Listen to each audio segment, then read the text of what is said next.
Hey everyone, how you doing? This is Amon Green, Green Bay Packers all-time leader in rushing, and you're watching Packers Total Access Live, your daily source for Packer content. Go Pack, go!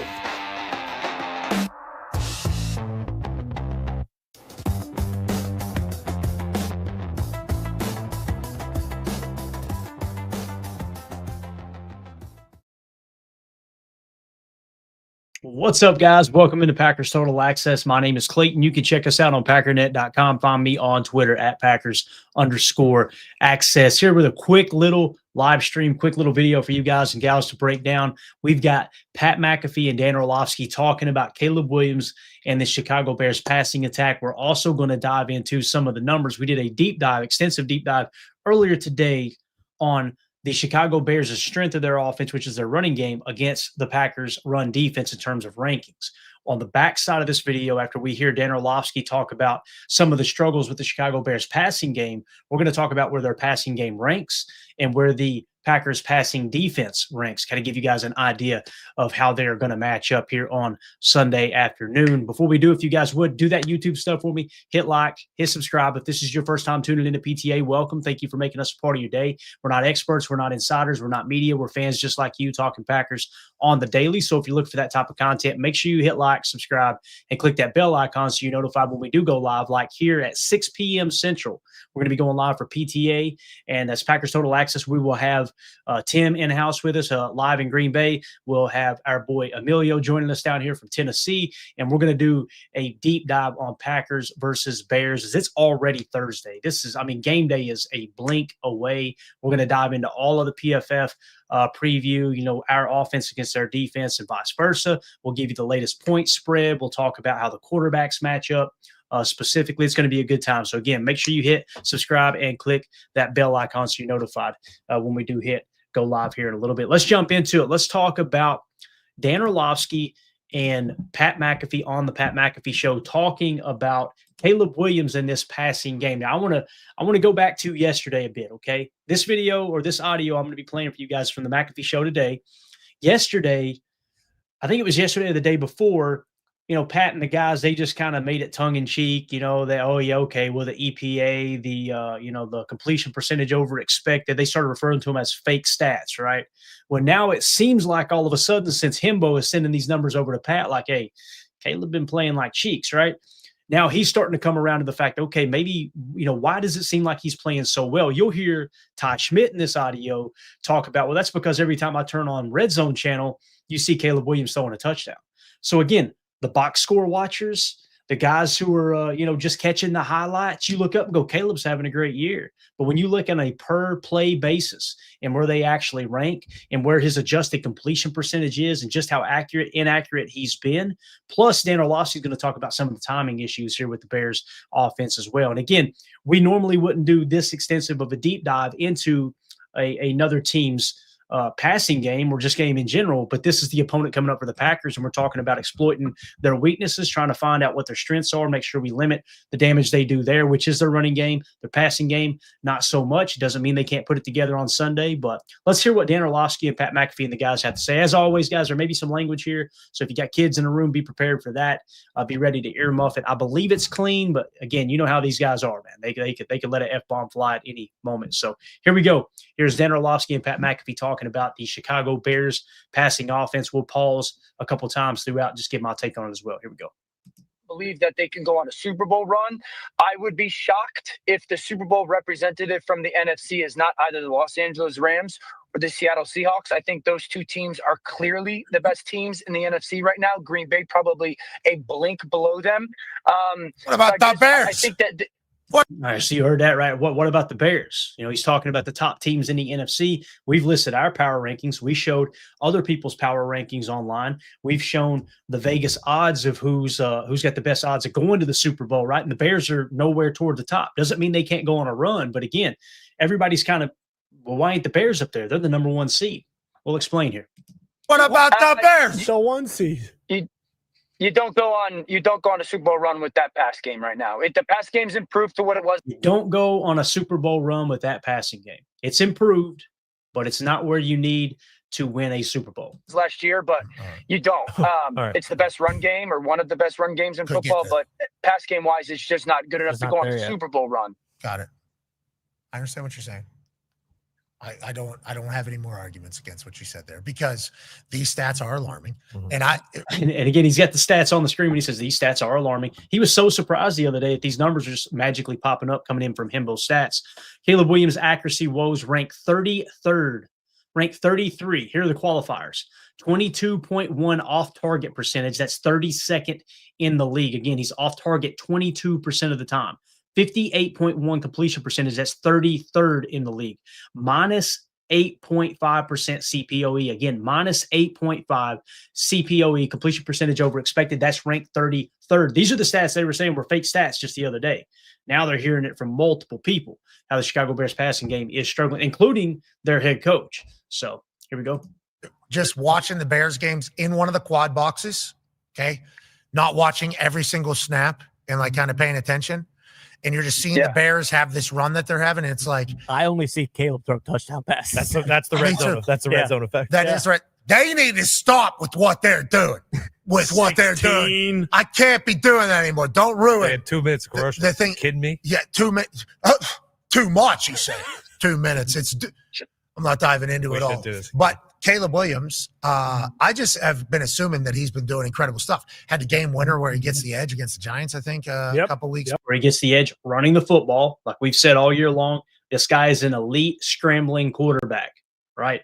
When he's got the ball in his hands, that's the dude that, I mean, he can make chicken salad out of chicken. You know what? That is his superpower at this point in his career. There's no doubt about that. But again, you see that highlight. Oh, he's on fire.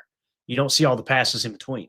Back, and then he has all these incredible throws and everything like that. And then the stats start coming out, and then you hear Coach Ben Johnson say, like, hey, we're winning in spite of our pass game. I'm like, I don't know. I've seen that's a head coach comment.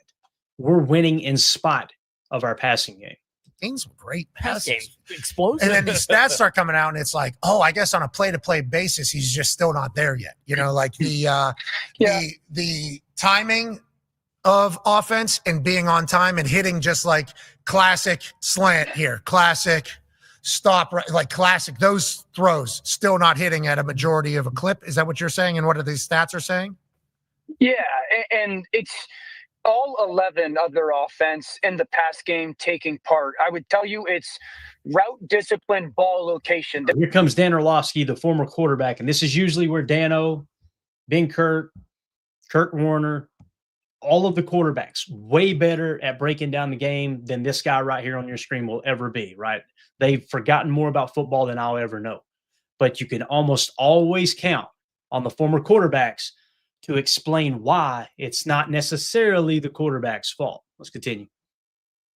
There's an incompletion that he has to the right sideline against Philly, which is a deep out to DJ Moore. And I think it encapsulates their pass game because you see a throw as the end result and you go, gosh, Caleb, that ball's 2 yards behind DJ Moore. And I would sit here and tell you, well, when the ball leaves Caleb's hands, DJ goes like 6 more yards into his route.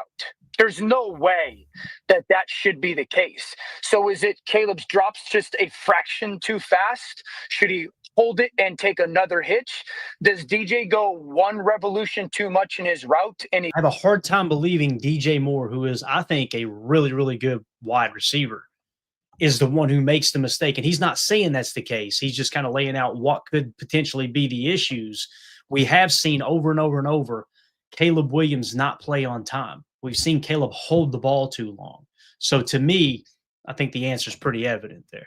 It therefore ends up deep, and therefore, because the ball's out of the quarterback's hands so quickly, is a missed throw rather than a completion. And so I think that they're still searching for the everybody being on the same page, details of the timing of the pass game, receivers. You know, I grew up with Mike Martz as a coach of mine, and he was notorious for saying as a receiver, be where you're supposed to be, when you're supposed to be there, never fool the quarterback.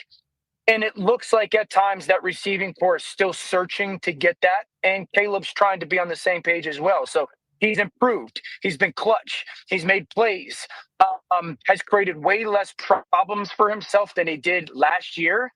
But the pass game still leaves a lot to be desired. Okay, and that's all right. So again, I agree with everything he said there at the end. They have improved, and that's where you got to tip your cap to Ben Johnson. Ben Johnson's done one hell of a job with Caleb Williams as they continue to kind of move forward with this new regime, this new coaching staff, and kind of putting Caleb in a position where he could potentially be successful. I think they've done a really, really good job with that. There's no doubt.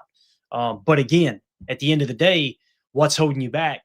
It is your passing game. Let me pop a little PFF stat up for you guys. It may be hard to read. I'll explain what it is that we're looking at here, and then we'll get to the chat a little bit as well.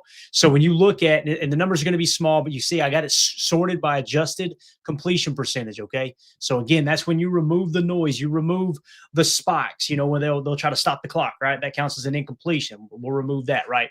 I think it actually removes throwaways as well.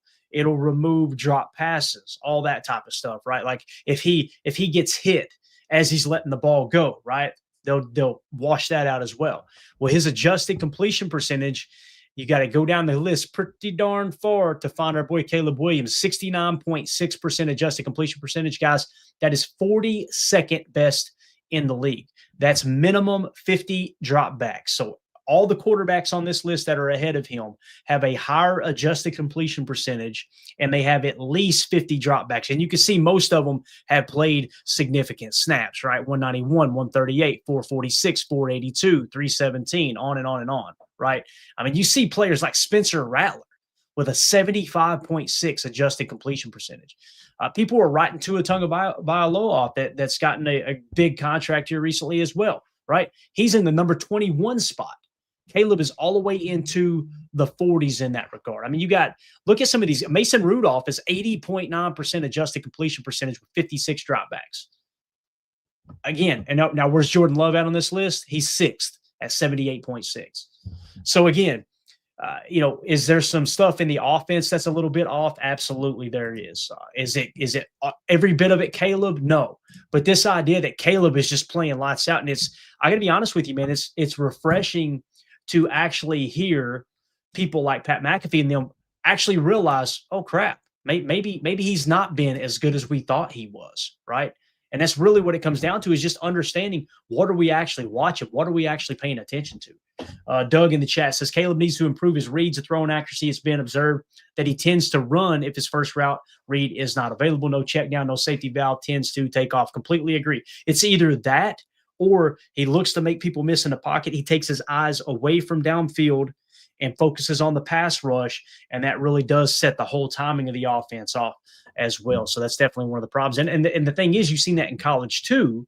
However, in college, it's a lot easier to overcome that than in a league as competitive and as skilled as the National Football League is, right? So just something else that kind of comes into play here. Now let's look at their team statistics from a passing standpoint. Where do the Bears rank? We talked about their running game as top 5, right? They're a top 5 running game in terms of yards per carry. Now we talked about the Packers run defense is top 5, so it kind of washes out. That should be a matchup that the Packers should be able to handle their running game, although you may have to allocate some extra resources. I don't think their running game, they definitely don't have a better running back than Jahmyr Gibbs, who we just shut down. However, they've got a two-headed monster in Monangai and obviously DeAndre Swift. But when you look at their rushing or their passing game, let's switch over to there, right?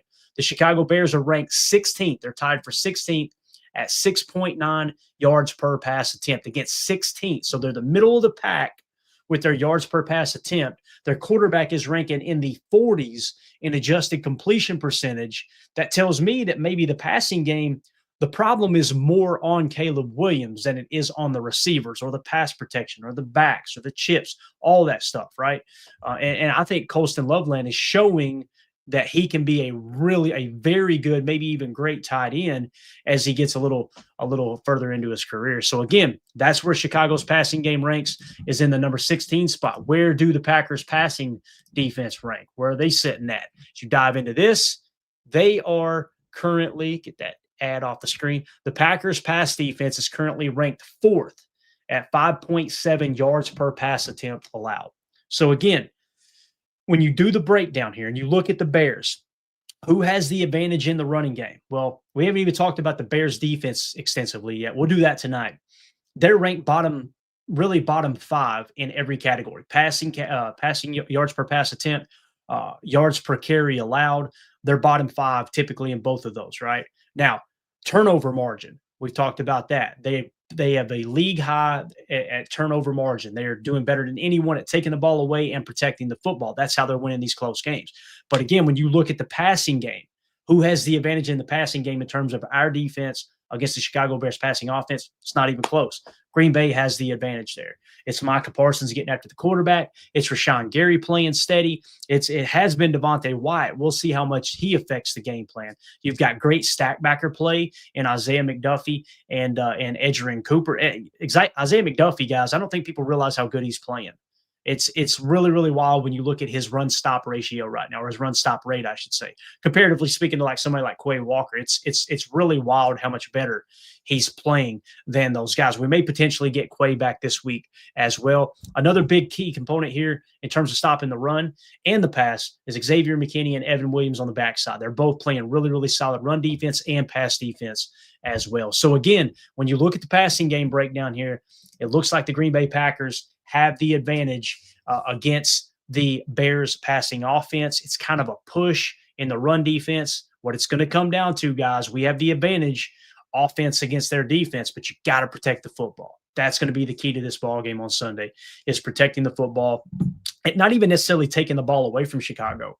If you don't give them one turnover, if you don't give them any giveaways, and it's just 0-0 giveaways, turnover battle, the Packers are going to win this ball game. I feel comfortable saying that. If you give them one, just a +1, don't be surprised if we look up in the fourth quarter and the Packers are trying to claw back into this thing. So it's going to be really, really interesting to see how everything unfolds. Andy Dubs in the chat, I hope they give McDuffie more snaps this game.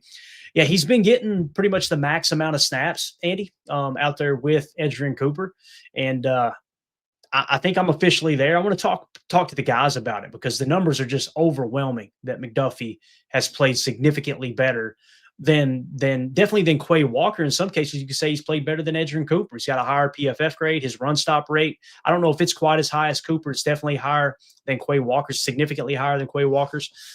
Pass defense, we'd have to kind of look into everything a little bit deeper tonight. Maybe we'll break into that here at 6 p.m. Central for PTA Live. So, yeah, but I'm with you, man. Put McDuffie out there until he proves he can't handle it, right? That's the way I see that. So, all right, guys, that's it. Just wanted to give you a quick little breakdown and see what Pat McAfee and Dan Orlovsky had to say about Caleb Williams and the Chicago Bears. They changed their tune real quick when everybody came at Pat going, Bud, you might want to look at the numbers. Caleb ain't been as good as the mainstream media and Sports Center and the highlight reels would suggest, right? You're seeing those big plays. You're seeing him scrambling and making a throw off platform. You're not seeing the fact that he's not even – there's a dozen, 10 or so backup quarterbacks who have a better adjusted completion percentage than Caleb Williams at the moment. If you don't play efficient, you don't play on time. If you don't play on time, that equals playing from behind. If you're playing behind schedule like that, you're going to constantly be punting the ball away or having to go for it on fourth down to try to put points on the board, putting your team back against the wall. So I want to hear from you guys. Let me know in the comments what you think about how the Packers pass defense grades out and matches up against the Bears passing offense. If you didn't see that video from earlier, we broke down the running game, the Bears running game against the Packers run defense. You can find that video. I'll have it attached right here on the screen. My name's Clayton. This is PTA. We'll see you guys at 6 p.m. Central for PTA Live. Everybody have a wonderful evening. Here we go. We're out. Bye, guys.